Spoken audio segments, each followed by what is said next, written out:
Praise the lord. ఈరోజు మనం ధ్యానం చేసుకోబోయేటువంటి అంశం మరి తోడుగా వచ్చేటువంటి దేవుని సన్నిధి. దేవుని సన్నిధి, అసలు దేవుని సన్నిధి అంటే ఏంటి? దేవుడే. ఇది చాలా అద్భుతమైనటువంటి అంశం. మరి ఏది చేసినా కూడా దేవుని సన్నిధి మనకు తోడుగా లేకపోయినట్లయితే అంతా శూన్యమే, నిరర్ధకమే, విఫలమే, ప్రతిఫలం ఉండదు. నిర్గమకాండం 33వ అధ్యాయం 14వ వచనంలో, అందుకు ఆయన, నా సన్నిధి నీకు తోడుగా వచ్చును, నేను నీకు విశ్రాంతి కలుగజేసేదను అనేను. స్తోత్రం దేవా. ఈ యొక్క వాక్యపు వెలుగులో మమ్మల్ని నడిపించి బలపరిచి ప్రతి వారికి వినగల చెవి గ్రహించగల అనుగ్రహిస్తున్నందుకు వందనాలు చెల్లిస్తూ యేసుక్రీస్తు నామములో ప్రార్థించి నమ్మి పొందుకొని ఉన్నాం తండ్రి, ఆమెన్. పిల్లరా గమనించాలి, నీకు తోడుగా వచ్చును అనేటువంటిది మూల భాషలో నీ ముందర నడుచును అని చెప్పబడినట్టు మనంతా గమనించాలి. నీకు తోడుగా వచ్చినన్నా నీ ముందర నడిచినన్నా ఒకటే. మనం దేవుని యొక్క వాక్యాన్ని చదువుకోవటానికి ఉపయోగించే బైబిల్ గ్రంథాన్ని, అంటే పరిశుద్ధ గ్రంథాన్ని గమనించినట్లయితే అందులో ఉన్న రెండవ పుస్తకం పేరేంటి? మొదటిది ఆదికాండం, రెండవది నిర్గమకాండము. నిర్గమము అనగా బయలుదేరుట, నిర్గమం అనగా బయలుదేరుట. ఈ యొక్క నిర్గమకాండాన్ని ఇంగ్లీష్లో ఏమంటారంటే ఎక్సోడస్ అంటారు. అవును, దేవుని ప్రజలైనటువంటి ఇజ్రాయేలీలు ఐగుప్తు నుంచి బయలుదేరుట మనం ఈ నిర్గమకాండంలో మనం చూస్తూ ఉన్నాం. మన జీవితము ఒక ప్రయాణం వంటిది. పాపములో నుండి బయలుదేరి పరమా కనాను అయినటువంటి పరలోకం వైపు మన యొక్క ప్రయాణం జరుగుతూ చేస్తూ ఉన్నాం. తల్లి గర్భం నుంచి ఈ లోకానికి వచ్చినటువంటి మనం ఇక్కడ నుంచి మనం పరలోకానికి వెళ్తూ ఉన్నాం.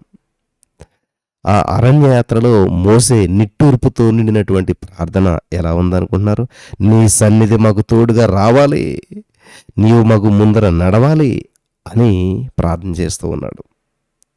ఆ ప్రయాణంలో ఉన్నటువంటి కష్ట నష్టాలను ప్రభువు ద్వారా జయించుట ఎంత ఆశీర్వాదకరం. ప్రభువు నా సన్నిధి నీకు తోడుగా వచ్చును, నీ ముందర నడుతును అని మోసేతో వాగ్దానం చేశాడు. మీకు అందరికీ అర్థం అవడానికి ఒక అద్భుతమైనటువంటి నిజ సంఘటన పంచుకోవాలని చెప్పి ఆశపడుతున్నాను. చాలా శ్రద్ధగా వినాలి. ఈ యొక్క నిజ సంఘటన ఏంటంటే ఎక్కడ జరుగుతుందంటే ఆఫ్రికా ఖండంలో మరి కొండ జాతి వారి మధ్య ఒక మరి పారంపర్య ఆచారం కలదంటే ఎప్పటి నుంచో వస్తున్నటువంటి ఆచారం ఉందన్నమాట. ఏంటి ఆచారం అంటే, మరి రాజుగారికి బిడ్డలు ఉంటారు కాబట్టి రాజు తర్వాత రాజు కొడుకు అవుతాడనమాట అక్కడ. అలాగా రాజుగారి యొక్క కుమారుడికి ఒక వయసు వచ్చినప్పుడు యువరాజు అనమాట ఆయన. ఆ యువరాజు రాజుగా పట్టాభిషేకం చేసేటువంటి సమయం వస్తుంది. అంటే ఒక వయసు వచ్చేసరికి తండ్రి తర్వాత కుమారుని రాజుగారిగా పట్టాభిషేకం చేయటానికి ఒక సమయం వస్తుంది. ఆ సమయం వచ్చినప్పుడు ఏం చేస్తారంటే, పట్టాభిషేకం చేయాలంటే ఆర్డినరీ వ్యక్తిని చేయలేరు కదా, రాజుకుండే క్వాలిటీస్ ఉండాలి కదా, ధైర్యము, బలము, ఇవన్నీ ఉండాలి కదా. అందుకని ఏం చేస్తారంటే ఒక భయంకరమైనటువంటి పరీక్ష పెడతారనమాట. ఏమిటంటే ఒక మరి కీకారణ్యం లాంటి భయంకరమైనటువంటి ఒక అడవిలోనికి తీసుకెళ్తారు. అడవిలోనికి తీసుకుని వెళ్ళి కారు చీకటిలో ఆ అడవిలో విడిచిపెట్టేస్తారు. తెల్లవార్లు ఆ అడవిలో ఆ యొక్క మరి మహారాజు అవ్వాలనుకుంటున్నటువంటి లేకపోతే పట్టాభిషేకం పొందబోయేటువంటి ఆ యొక్క కుమారుడు ఆ నడి చీకటిలో, ఆ నడి రాత్రిలో ఒక్కడూ గడపాలి. ఎవ్వరు ఉండరు. ఏ పులులు వస్తాయో, ఏ సింహాలు ఏదొచ్చాయో అన్నటిని జయించుకుని తెల్లవారేంత వరకు ఉండి బయటికి రావాల. ఒక యువరాజు మరి ఆ యొక్క అడవులకు పంపబడ్డాడు. అనేక పోరాటాలు ఎదురవుతూ ఉన్నాయి. ఆ చీకటి ప్రారంభించబడింది. నడి రాత్రి అయింది. మరి తెల్లవారుతూ ఉంది.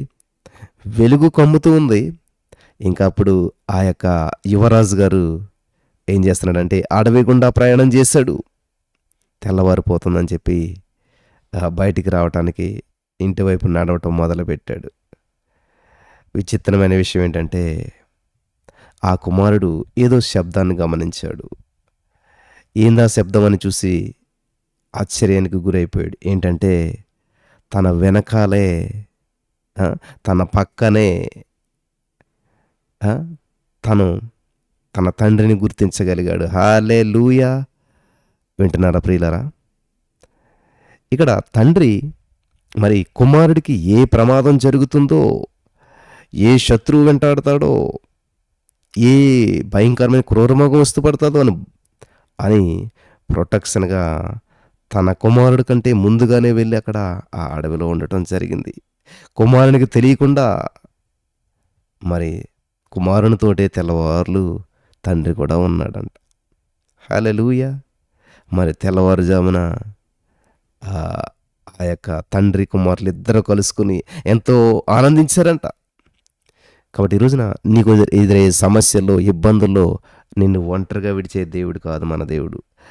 నా సన్నిధి నీకు తోడుగా వచ్చునంటున్నాడు. కాబట్టి నీకు ఎటువంటి క్రిటికల్ పొజిషన్, ఎటువంటి పరిస్థితులు ఎదురైన, ఎటువంటి అప్పుల్లో, అనారోగ్యంలో, పేదరికంలో, కృంగుదలలో ఉన్నా సరే, ఇది ఎలా అని నువ్వు అనుకుంటున్నావేమో, నా ప్రియమైనటువంటి వారలారా, ఖచ్చితంగా దేవుడు నీకు తోడుగా ఉన్నాడు. నీతోనే ఉన్నాడు. హల్లెలూయా!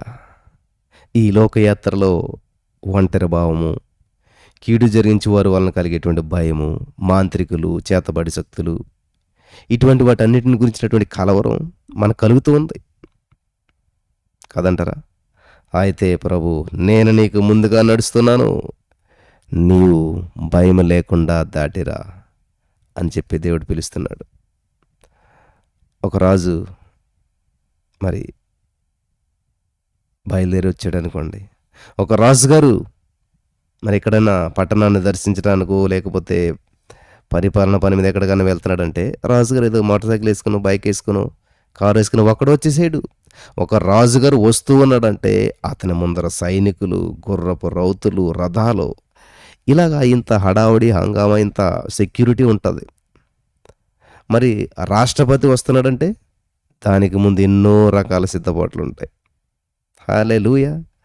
ప్రభు మనల్ని హెచ్చించి మీకు ముందర నడుస్తున్నాను అన్నాడంటే, మరి ప్రభువారు వస్తున్నారంటే ఆర్డినరీగా అలా వచ్చేస్తాడంటాడా? ప్రభు ఒక్కడు వచ్చేసి మన పక్కన ఉంటాడంటాడా? నో.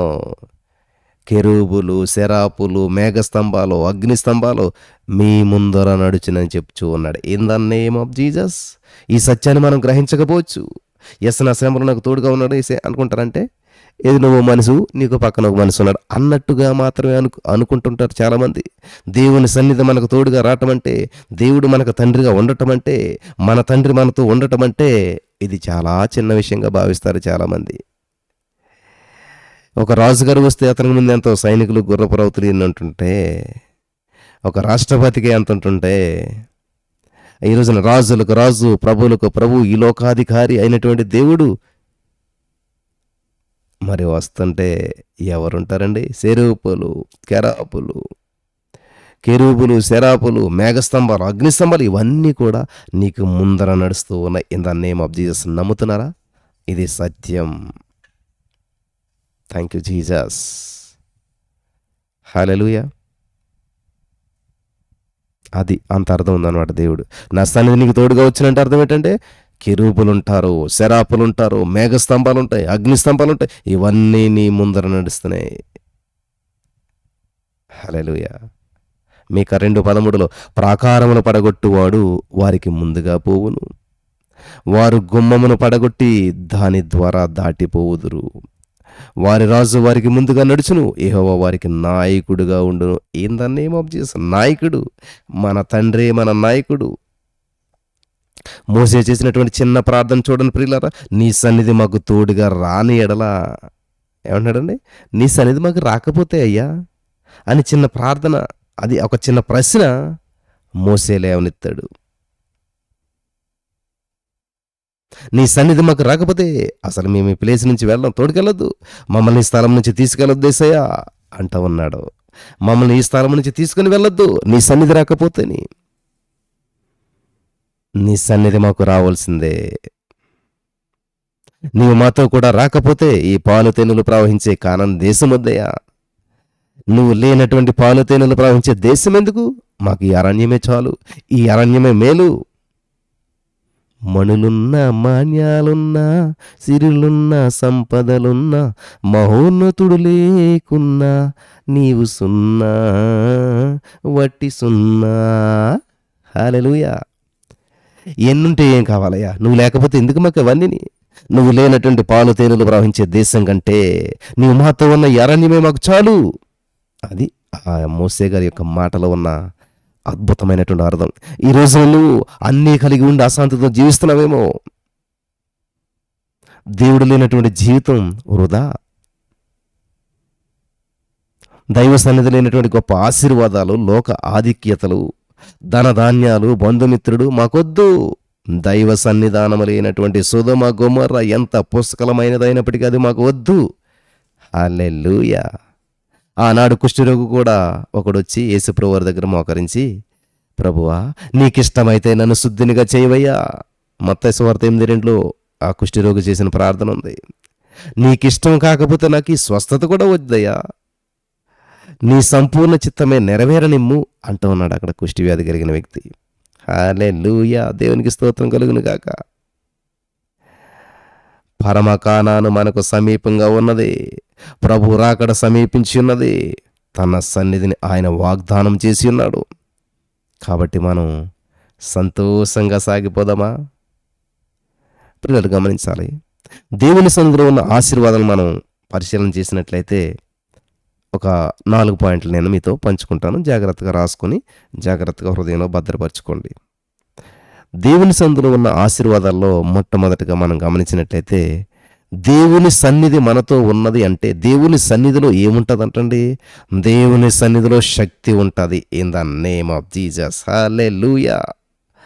ఆదిమ అపోస్తలులు కనిపెడుతూ ఉన్నారు, మరి ప్రార్థిస్తూ ఉన్నారు. ఎప్పుడైతే దేవుని ఆత్మ వారిలోనికి వచ్చిందో, దేవుని ఆత్మ మీలోనికి వచ్చినప్పుడు మీరు శక్తి పొందెదరు. సంఖ్యాకాండం 32:32 మనం చదివినట్లయితే, మేము యెహోవా సన్నిధిని యుద్ధ సన్నద్ధులమై నది దాటి కానాను దేశంలోనికి వెళ్ళదము, అప్పుడు యోర్దాను యువతల మేము స్వాస్థ్యమును పొందెదమని ఉత్తరం ఇచ్చిరి. ఏం చేస్తారంటండి? ఎవరి మాటలు మాట్లాడుతున్నారు? అప్పటి వరకు బంధకాల్లో బానిసత్వంలో ఉన్నటువంటి వీరు, మేము యెహోవా యుద్ధ సన్నద్ధులమై నది దాటి కనాను దేశంలోనికి వెళ్తాం. దేవుని సన్నిధిలో ఉన్నటువంటి శక్తిని గ్రహించినటువంటి ఇశ్రాయేలు ప్రజలు ఏమంటున్నారు తెలుసా? మేము దేవుని సన్నిధిలో యుద్ధ సన్నద్ధులమై కానాను దేశానికి వెళ్తామని చెప్తున్నారు. మునుపు బానిసలైనటువంటి వీరు, బానిసలుగా ఉన్నటువంటి వీరు దేవుని సన్నిధిని గ్రహించినప్పుడు యుద్ధ సన్నద్ధులుగా మారారు. బానిసలను యుద్ధ సన్నద్ధులుగా మార్చేటువంటి దేవుని సన్నిధి. తండ్రి నీతో ఉంటే నీ బానిస జీవితాన్ని విడిపించి నిన్ను యుద్ధం చేసే యోధుడిగా మార్చేస్తాడు. హల్లెలూయా. In the name of Jesus. నమ్మిన వారు స్వతంత్రించుకుందరుగాక. ఇది చాలా శక్తివంతమైనటువంటి సందేశం. బానిసత్వం నుంచి యుద్ధ సన్నద్ధులుగా మార్చేటువంటిది దేవుని సన్నిధి.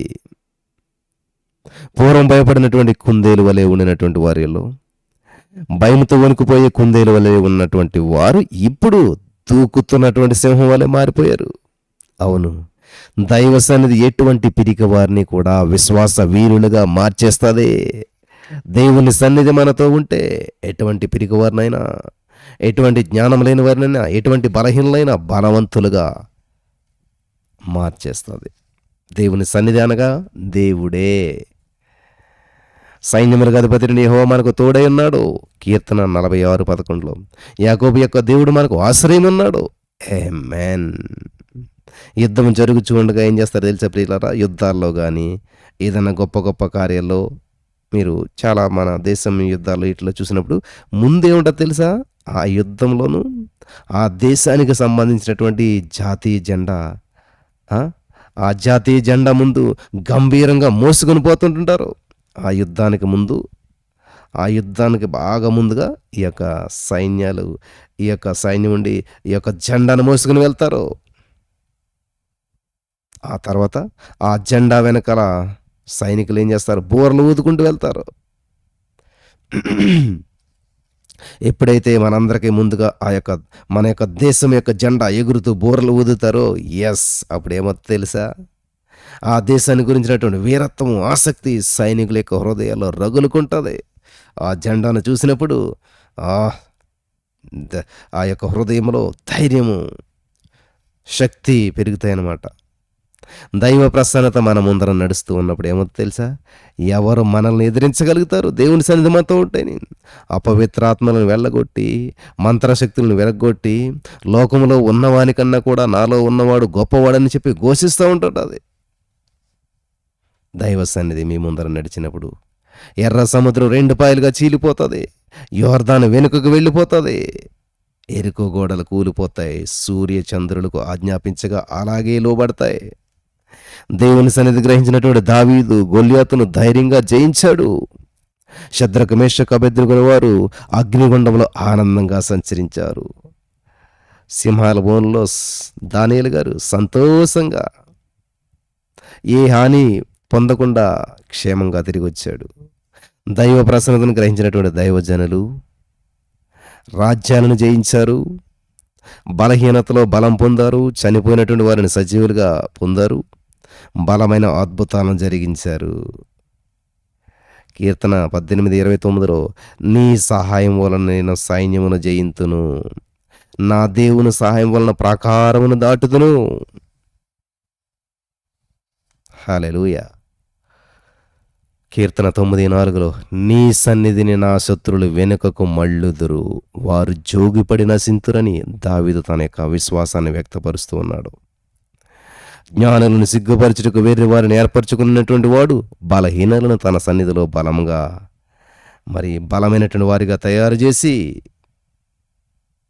జయమని కూడా ఇస్తున్నాడు మన యేసయ్య. కాబట్టి దేవుని సన్నిధిలో ఏముందండి? శక్తి ఉన్నదే. నెక్స్ట్ రెండవదిగా దేవుని సన్నిధిలో ఆనందం ఉన్నది. దేవుని సన్నిధిలో ఆనందం ఉన్నది. దేవుని సన్నిధిలో శక్తి కలదు, అంతేకాదు ఆనందం కూడా ఉన్నది.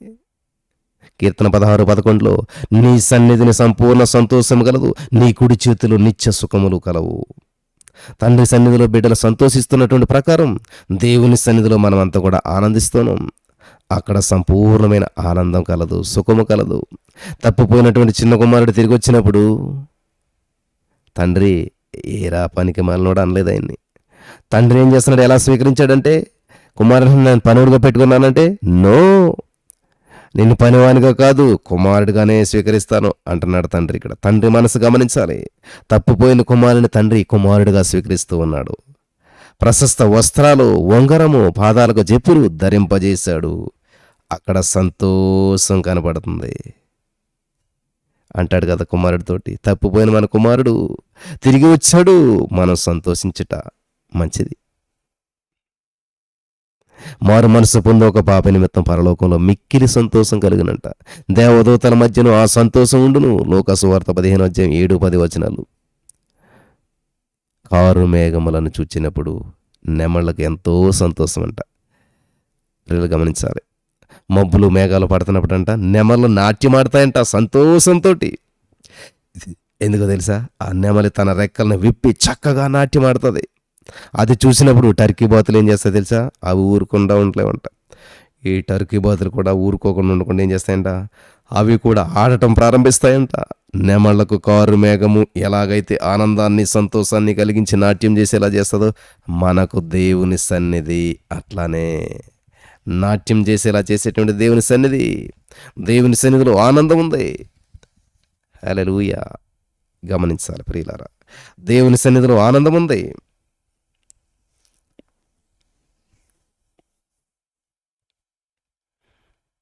యాకోబు 5:13లో ఒకడు సంతోషంగా ఉన్న ఎడల కీర్తనలు పాడవలను.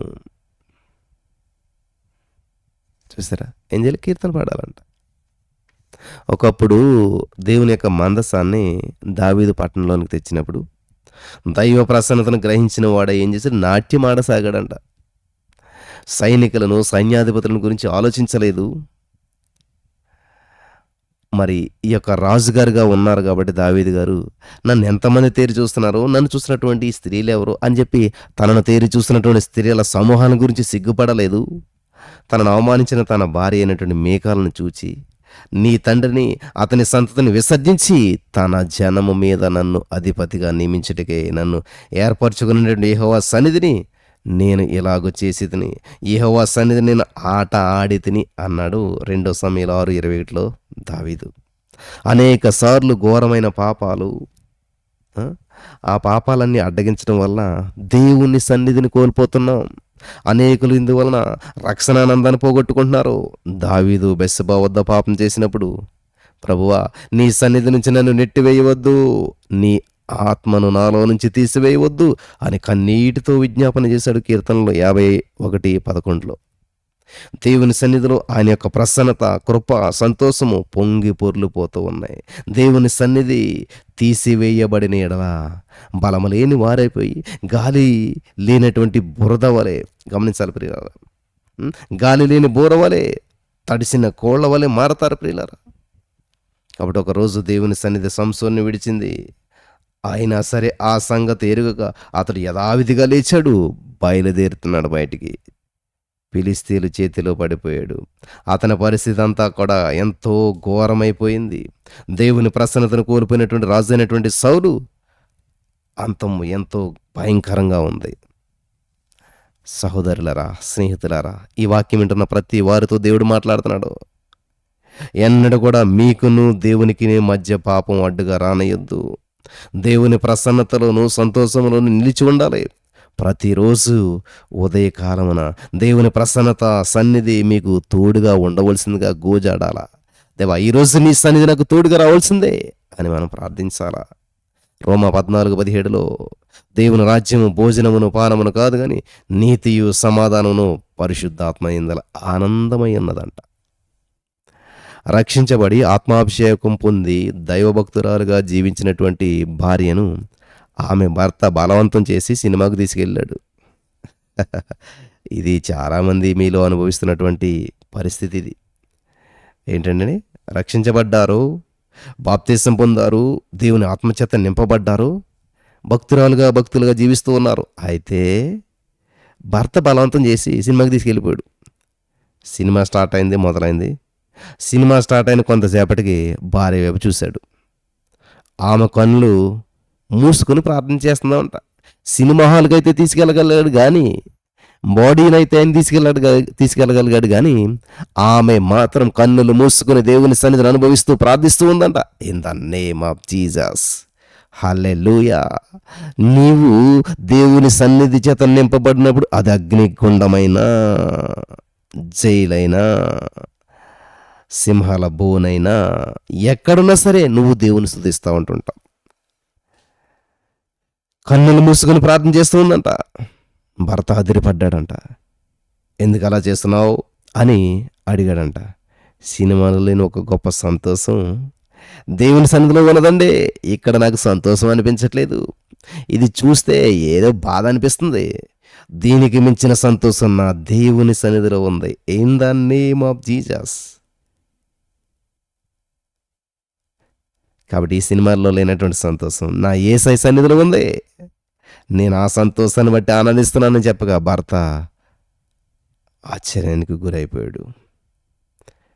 నేను సంతోషంగా ఉంటావని, నేను సంతోషించాలని, నాతో పాటు నువ్వు కూడా సంతోషించాలని నీ యొక్క సినిమా హాల్కి తీసుకొస్తే ఎంతకు మించిన సంతోషం ఉందా దేవుని సన్నిధిలో?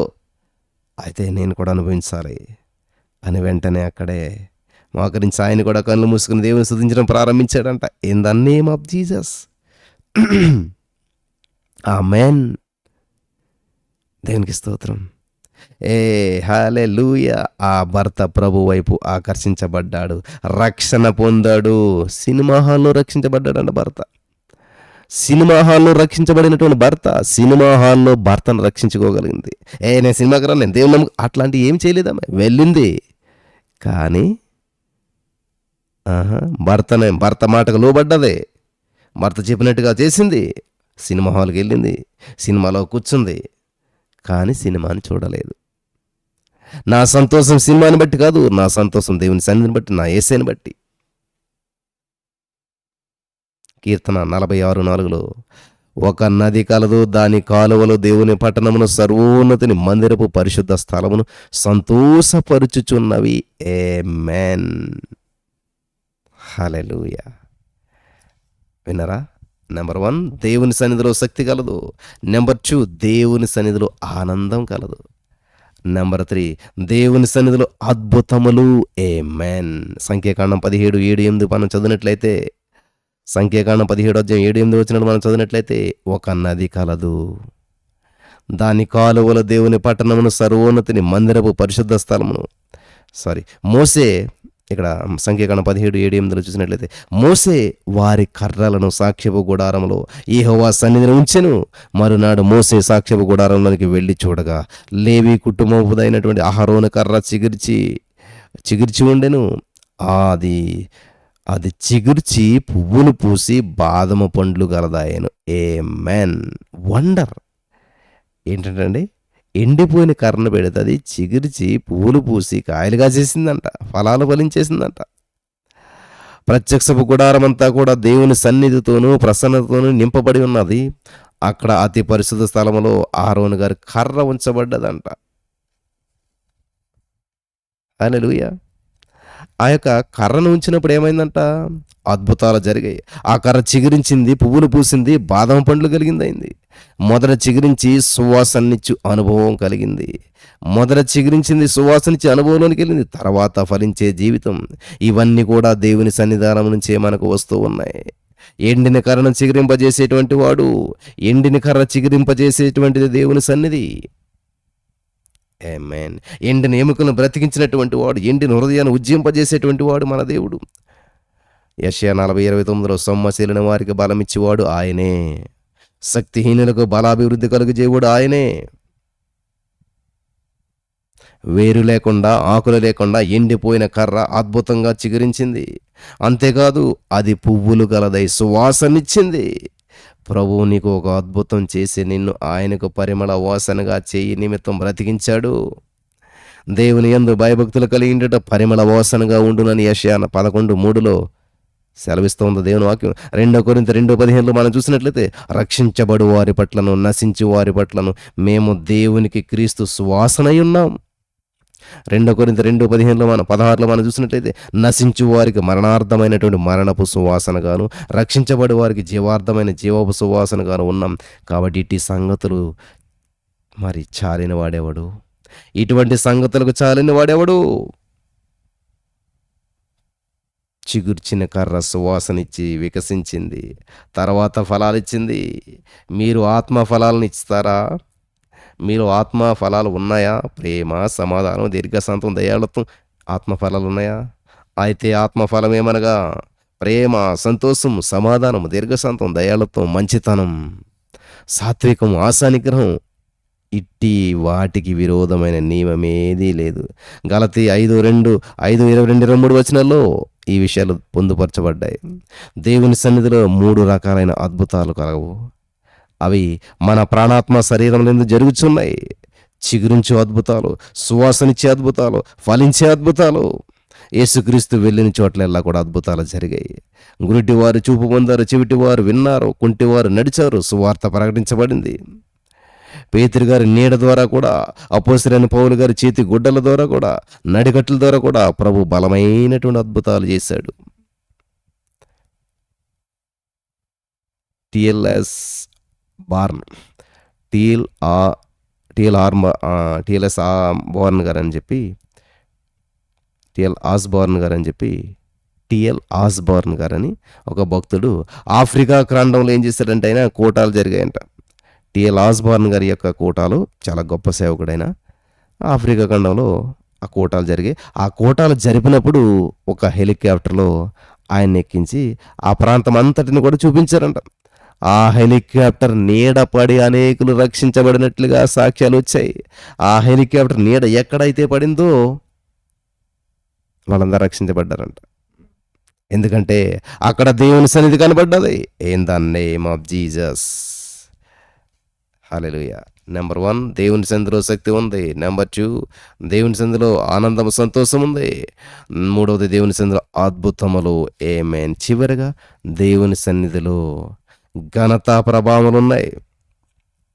1వ దినవృత్తాంతాలు 16:27 ఘనత, ప్రభావములు ఆయన సన్నిధిని ఉన్నవి, బలమును, సంతోషమును ఆయన యొద్ద ఉన్నవి. దేవుని సన్నిధిలో ఆయనకు చెల్లించవలసిన ఘనత, ప్రభావములు ఉన్నాయి. మిమ్మల్ని మీరు తగ్గించుకుని ప్రభువుని హెచ్చించండి, మహిమపరచండి. దేవుని సన్నిధిలో కెరూబులు, సెరాపులు 2 రెక్కలతో తమ ముఖాన్ని కప్పుకుంటూ, రెండింటితో కాళ్ళను కప్పుకుంటూ, రెండింటితో ఎగురుచూ ఉన్నాయి. సైన్యములకు అధిపతినడు యెహోవా పరిశుద్ధుడు, పరిశుద్ధుడు అని చెప్పి ఆయనను స్తుతిస్తూ ఉన్నారు. యెషయా 6:3లో ఉంది ఈ విషయం. ఈరోజు నీ యొక్క అద్భుతమైన సందేశాన్ని వింటున్న ప్రియమైనటువంటి సహోదరి స్నేహితులారా, పరలోకమంతా కూడా ఆయన ప్రసన్నతతోనూ ఆయన సన్నిధానంతో నిండి ఉంది. అక్కడ దేవుని ఎలా స్తుతిస్తున్నారో చూడండి ప్రియులారా. ప్రకటన గ్రంథం 4:10-11లో తెలుస్తుంది. ఆ 24 పెద్దల సింహాసనమందు ఆసీనుడయుండు వాని ఎదుట సాగిలపడి యుగ యుగములు జీవించుచున్న వానికి నమస్కారం చేస్తూ ఉన్నారు. ప్రభువా మా దేవా, నీవు సమస్తమును సృష్టించితివి, నీ చిత్తాన్ని బట్టి అవి ఉండెను, దాన్ని బట్టి అవి సృష్టించబడెను గనుక నీవే మహిమ ఘనత ప్రభావములు పొందనర్హుడు అని చెప్పుచు తమ కిరీటాలను ఆ సింహాసనం ఎదుట వేశారు. ఆమేన్. Thank you Jesus. కీర్తన గ్రంథం 116, 12, 13 వచనాలు మనం చదివినట్లయితే, యెహోవా మాకు చేసిన ఉపకారములన్నిటికీ మేము ఆయనకేమి చెల్లించదము, రక్షణ పాత్రను చేతబుచ్చుకుని యెహోవా నామమును ప్రార్థించెదము. ఘనత ప్రభావాలు ఏ మనుషునికి చెందినటువంటివి కావు, అవి ప్రభువునకే చెందినటువంటివి. హేరోదు రాజు ప్రభుకు మహిమ చెల్లించనందున ప్రభువు దూత అతనిని మోత్తెను కదా. అతడు పురుగులు పడి ప్రాణం విడిచాడు. నెబుకద్నెజరు ఘనత మహిమ దేవునికి చెల్లించలేదు. అందును బట్టి మృగం వలె గడ్డి మేశాడు కదా. ప్రభు తన మహిమను ఏ మనుషునికి ఇవ్వడు, విగ్రహాలకు ఇయ్యడు. ఆయన ఒక్కడే స్తుతి స్తోత్రములకు పాత్రుడు. ఆయన సన్నిధిని గ్రహించినప్పుడెల్లా కూడా ఆయన్ని స్తుతించాలి, ఘనత ప్రభావం ఆయనకి ఆరోపించాలి. కాబట్టి నా సన్నిధి నీకు ముందర నడుచును, నా సన్నిధి నీకు తోడుకొచ్చినంటే నేనే. దేవుని సన్నిధి అంటే దేవుడే. ఈ రోజున ఈ మాటలు వింటున్న ప్రియమైనటువంటి సహోదరి స్నేహితులారా, దేవుని సన్నిధి నీకు నాకు తోడుగా ఉన్నదన్న విషయాన్ని గ్రహించండి. దేవుని సన్నిధి మనకు తోడుగా ఉంది కాబట్టే ఈ రోజున అద్భుతంగా మరి మనం నడిపించబడుతున్నాం. సమస్త మహిమ ఘనత ప్రభావాలు దేవునికి చెల్లును గాక. ఈ యొక్క దేవుని సన్నిధి అనేటువంటి యొక్క అద్భుతమైనటువంటి మరి వర్తమానాన్ని మరలా వినండి, ఆత్మలో బలపరచబడండి. దేవుని కొరకు మీకు తోడైండును గాక. ఆమేన్.